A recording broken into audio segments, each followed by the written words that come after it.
FreeMMOStation.com. What's up, Station? I'm Skyline Shore, and this is the place where I talk about games and type stuff that interests me today. And today the game we're looking at is called Infinity Wars. So Infinity Wars is a free-to-play trading card game, and while it is somewhat competing with Hearthstone, it also has completely different mechanics and an aesthetic to it to make it worth a try even if you do play other trading card games. The playing cards are animated, and like you would expect in a trading card game, you will be building your own decks. So there are spells and ability cards, but for the most part, the game is actually played with a lot of unit cards.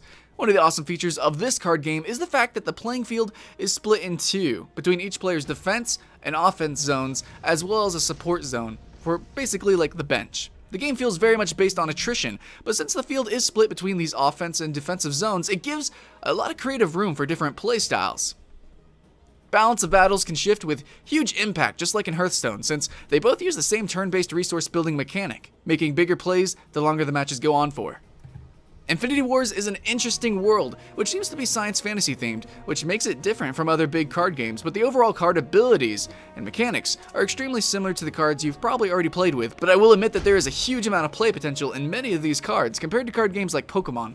And now, before I said that we will be playing with a lot of unit cards, and that's really no exaggeration, because in Infinity Wars, you play with a lot of character cards. Well, for one, there is no other game that you are going to be destroying or summoning as many creatures, characters, or even spells and abilities. You're just doing a lot on this game. And split between offense and defense, there is just a lot of potential. And already I said this, but I want to reiterate, there is just a lot going on. And what makes this even more fun is the fact that there are no turns in this game. So yes, it's going to be really fast paced. It's not exactly real time though either. Both players move at the same time. They both plan at the same time. When both players are ready, they hit end turn, and then it begins the action phase where you kind of watch everything unfold, and it's extremely interesting, and it adds for a high risk and high reward playstyle while also making the game feel just really fun. And I think all in all of your game mechanics are just really cohesive, and they're really taking advantage of all of the things that are possible because it is a digital trading card game.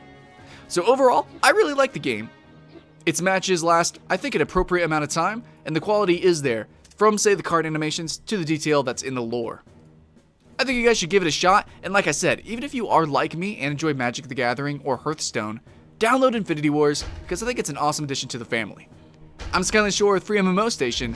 Thanks for watching, guys, and we'll see you again later.